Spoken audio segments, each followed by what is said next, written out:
Hello friends, आज हम start करेंगे क्लास 10 हिस्ट्री के chapter the rise of nationalism in Europe का 9th module. Friends, 6th module में हमने the making of nationalism in Europe पढ़ना शुरू किया था, जिसमें हम the aristocracy and the new middle class और what does liberal nationalism stand for, ये दोनों टॉपिक्स पढ़ चुके हैं। आज इस मॉड्यूल में हम जानेंगे अ न्यू कंजर्वेटिज्म आफ्टर 1815 के बारे में। So what will we study today? A new conservatism after 1815। तो चलिए शुरू करते हैं हमारा आज का मॉड्यूल। तो फ्रेंड्स, सबसे पहले हम समझेंगे कंजर्वेटिज्म का मतलब। स्टोरी हम आपको बताएंगे कि ये क्या है, अ न्यू कंजर्वेटिज्म आफ्टर 1815, इसके बारे में हम अभी आपको बताएंगे। लेकिन पहले इस वर्ड का मतलब समझते हैं। सो फ्रेंड्स, कंजर्वेटिज्म एक पॉलिटिकल फिलॉसफी है जो ट्रेडिशन, एस्टैब्लिश्ड इंस्टीट्यूशंस यानी जो पुराने इंस्टीट्यूशंस ऑलरेडी सेटअप हैं, और कस्टम्स, इनकी इम्पोर्टेंस पर जोर डालती है, और साथ ही क्विक या जल्दी चेंजेस करने के बजाय ग्रेजुअल या फिर स्लो डेवलपमेंट प्रेफर करती है। याद है आपको, आपने पढ़ा हुआ है क्लास 9th में कंजर्वेटिव्स, लिबरल्स, रेडिकल्स के बारे में। तो कंजर्वेटिव्स कौन थे? याद आया? जो चेंजेस, एकदम इंस्टेंट चेंजेस में बिलीव नहीं करते थे। वो कहते थे अगर चेंजेस हो भी तो बहुत ग्रेजुअली हो, स्लो वे में हो, ताकि लोगों को टाइम मिले उनको एक्सेप्ट करने का। तो कंजर्वेटिव्स कौन थे? बेसिकली चेंजेस के खिलाफ थे, वो लोग थे। याद आया ना? सो कंजर्वेटिज्म जो टर्म है वो इन्हीं से बना है। तो क्या है conservatism? A political philosophy that emphasizes importance of tradition, established institutions and customs, and prefers gradual development to quick change. So, conservatism एक political philosophy है। जो conservatives के ideas हमने पढ़े थे, जो बहुत rigid थे, changes नहीं चाहते थे, उसी से ये philosophy बनी है conservatism. So what is it? A political philosophy that emphasizes importance of what? Come on. Tradition, established institutions and customs, and prefers gradual development to quick change. So friends, ये तो हो गया conservatism शब्द का मतलब। आइए अब हम अपने मेन टॉपिक पर चलते हैं, A new conservatism after 1815। तो फ्रेंड्स, नेपोलियन का रूल 1799 से 1815 तक था। कब से कब तक था? 1799 से 1815 तक था। तो 1815 में ऐसा क्या हुआ कि नेपोलियन को अपना पद छोड़ना पड़ा? कैसे हुआ ये? तो फ्रेंड्स, आपको तो पता है, बैटल ऑफ वाटरलू। जी हाँ, बैटल ऑफ वाटरलू से ये चीज पॉसिबल हुई, जहां पर ब्रिटेन, रशिया, प्रशिया और ऑस्ट्रिया ने नेपोलियन के अगेंस्ट बैटल छेड़ दिया था, जिसको बैटल ऑफ वाटरलू कहा जाता है। सो ये बैटल हुआ और नेपोलियन का रूल भी खत्म हो गया। तो इसके बाद क्या हुआ? फ्रेंड्स, नेपोलियन के रूल के बाद ही, नेपोलियन के डिफीट के बाद ही ये नया पॉलिटिकल फिलॉसफी जो थी कंजर्वेटिज्म, ये यूरोप में देखने को मिली। सो बेसिकली जो नेपोलियन चीजें लाए थे, जैसे सिविल कोड, सोसाइटी से उन्होंने डिवीजन हटा दिए थे, इस तरह के जो भी नेपोलियन चीजें लाए थे सोसाइटी में, जो उन्होंने सिविल कोड के थ्रू अप्लाई की थी, वो कंजर्वेटिज्म के हिसाब से हटाने की बात शुरू हुई। क्योंकि कंजर्वेटिव्स मानते थे कि जो एस्टैब्लिश्ड ट्रेडिशनल इंस्टीट्यूशंस हैं स्टेट और सोसाइटी के, उनको प्रिजर्व किया जाना चाहिए। ट्रेडिशनल इंस्टीट्यूशन कौन कौन से थे? मोनार्की, चर्च, सोशल हायरार्कीज यानी जो अलग अलग सोशल क्लासेस थी, हाई क्लास, लो क्लास, प्रॉपर्टी और फैमिली। तो कंजर्वेटिव्स क्या मानते थे कि जो एस्टैब्लिश ट्रेडिशनल इंस्टीट्यूशंस हैं स्टेट और सोसाइटी के, उनको प्रिजर्व किया जाना चाहिए, यानी कि मोनार्की वापस आ जाए, चर्च के पावर्स वापस दे दिए जाए, सोशल हायरार्कीज यानी जो क्लास सिस्टम, हाई क्लास, लो क्लास, प्रॉपर्टी का राइट जो एक ही जगह पहले रहता था, उस तरह की सारी चीजें रिस्टोर की जाएं। ये मानना था कंजर्वेटिव्स का। Friends, most of the conservatives चाहते थे कि मोनार्की वापस आ जाए, लेकिन नेपोलियन द्वारा लाए गए चेंजेस से भी उन्होंने ये रियलाइज किया कि मॉडर्नाइजेशन से मोनार्की जैसे ट्रेडिशनल इंस्टीट्यूशंस को स्ट्रॉन्ग बनाया जा सकता है। यानी मोनार्की वापस लाना चाहते थे, लेकिन उनको ये भी रियलाइज हुआ कि नेपोलियन जो मॉडर्न आइडियाज लाए थे सोसाइटी में, उनसे ट्रेडिशनल इंस्टीट्यूशंस को और स्ट्रेंथन करा जा सकता है। ये स्टेट की पावर को और इफेक्टिव और स्ट्रॉन्ग बना सकता है। साथ ही एक मॉडर्न आर्मी, एक एफिशिएंट ब्यूरोक्रेसी यानी गवर्नमेंट जिसमें कई सारे स्टेट ऑफिशियल्स होते हैं जो इलेक्टेड नहीं होते, साथ ही एक डायनामिक प्रोग्रेसिव इकोनॉमी, फ्यूडलिज्म और सर्वडम का एंड, ये सब यूरोप में ऑटोक्रेटिक मोनार्कीज को स्ट्रॉन्ग बना सकता है। तो बेसिकली जो कंजर्वेटिव्स थे वो चाहते थे मोनार्की वापस आए, लेकिन नेपोलियन ने जो चेंजेस किए थे, सिविल कोड में हमने पढ़ा था, फ्यूडलिज्म को, सर्वडम को एंड कर दिया था। साथ ही काफी पॉजिटिव चेंजेस लाए थे, मॉडर्न मेथड्स लाए थे। तो कंजर्वेटिव्स ने ये रियलाइज किया, लोगों ने ये रियलाइज किया कि मॉडर्नाइजेशन से मोनार्की जैसे ट्रेडिशनल इंस्टीट्यूशन को भी स्ट्रॉन्ग बनाया जा सकता है। सो नेपोलियन ने जो चेंजेस इंट्रोड्यूस किए थे सोसाइटी में, उनसे क्या रियलाइज हुआ कंजर्वेटिव्स को? उनको रियलाइज हुआ कि modernization could strengthen traditional institutions like monarchy, could make state power more effective and strong. Plus, a modern army, an efficient bureaucracy, a dynamic economy, an end of feudalism and serfdom can do what? Strengthen autocratic monarchies of Europe. Friends, आगे बढ़ते हैं और details जानते हैं। So friends, European powers, कौन कौन से European powers? Britain, Russia और ऑस्ट्रिया, जिन्होंने मिलकर नेपोलियन को हराया था। तो 1815 में, डेट याद रखिएगा, एकदम इम्पोर्टेंट टॉपिक पे जा रहे हैं हम।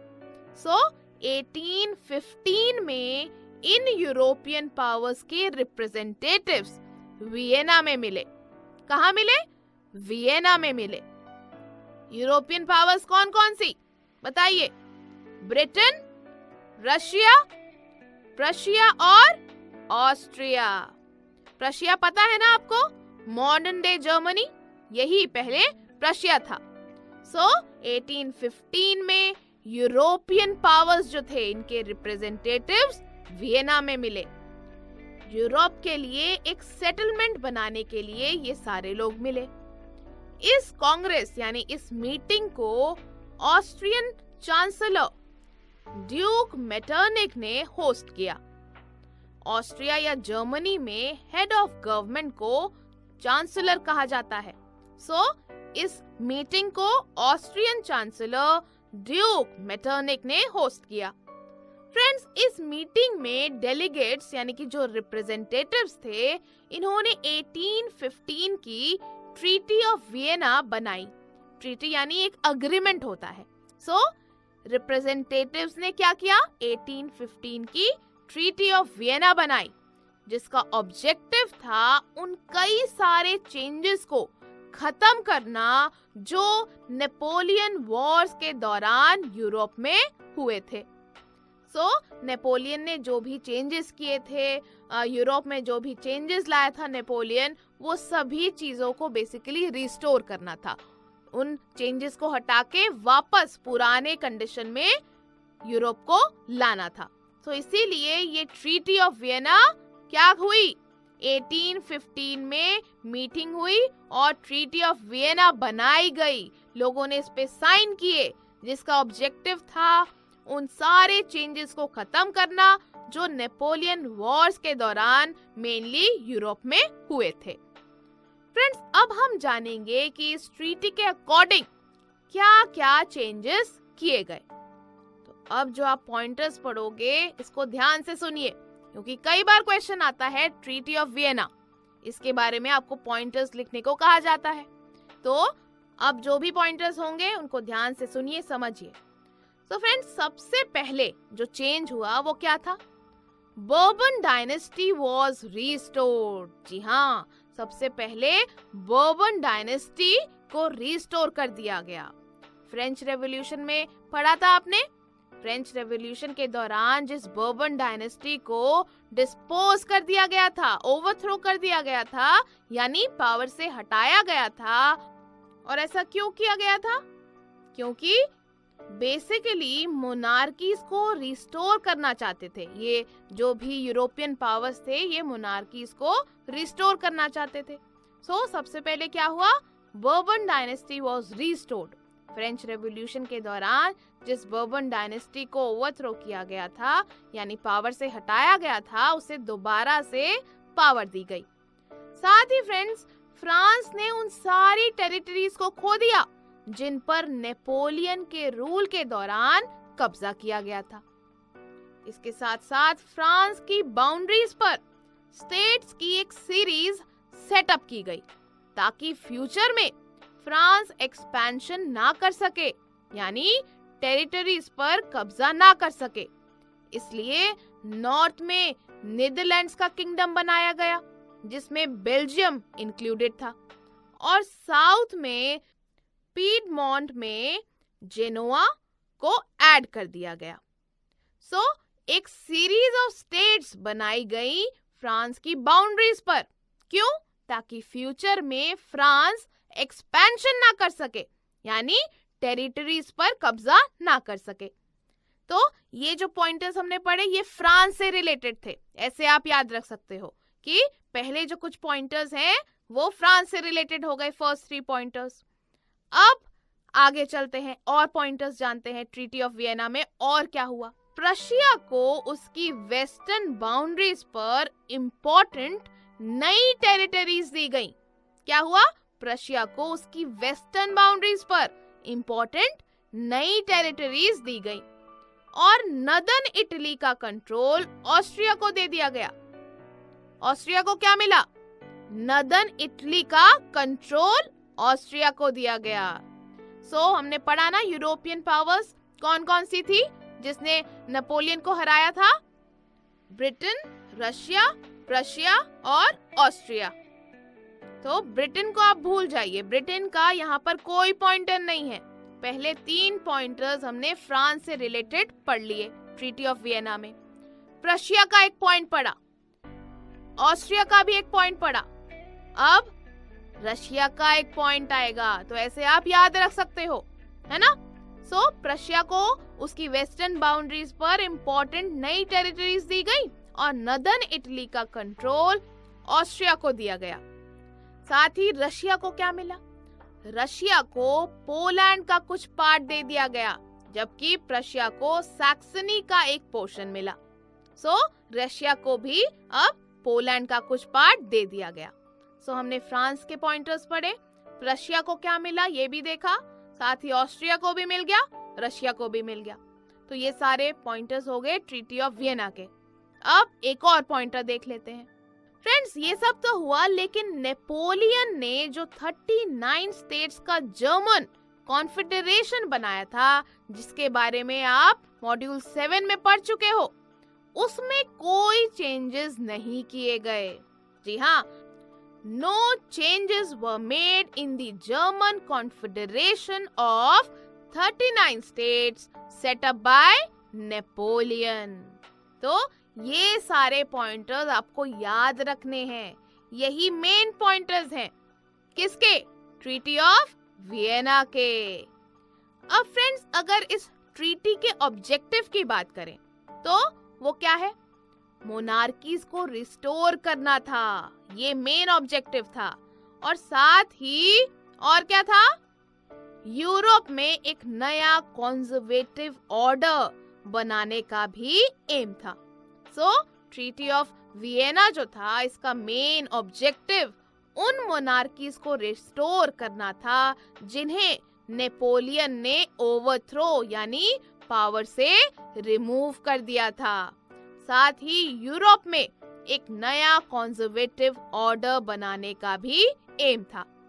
और इस नए कॉन्जर्वेटिव ऑर्डर के बारे में आप नेक्स्ट मॉड्यूल में डिटेल में जानेंगे।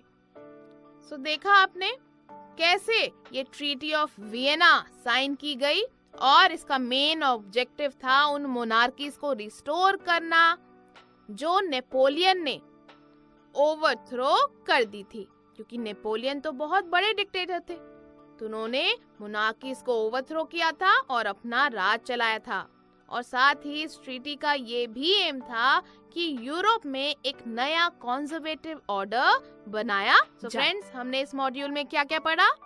हमने पढ़ा कि 1815 में नेपोलियन की हार के बाद यूरोपियन गवर्नमेंट्स कॉन्जर्वेटिज्म से बहुत इन्फ्लुएंस थी।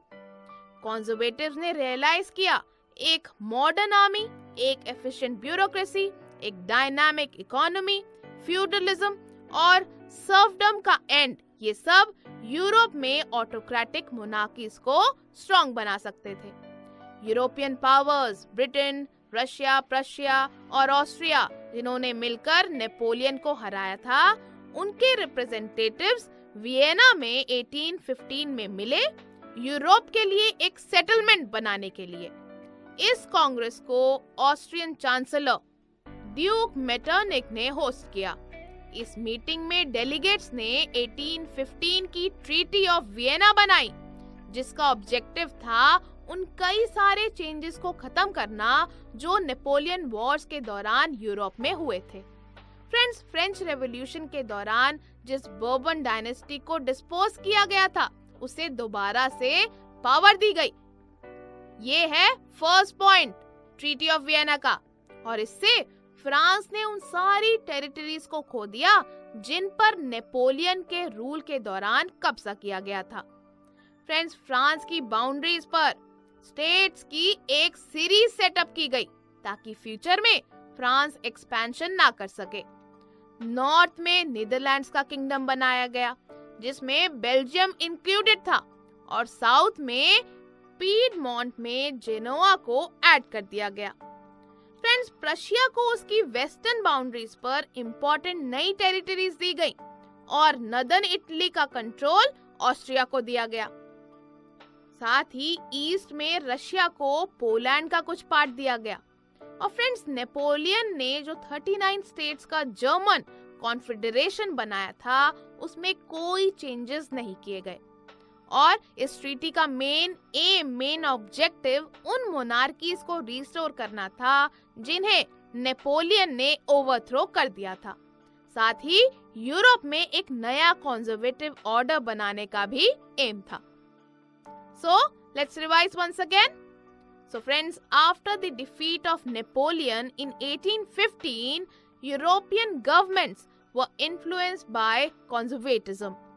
Conservatives realized that a modern army, an efficient bureaucracy, a dynamic economy, and end of feudalism and serfdom could strengthen autocratic monarchies of Europe.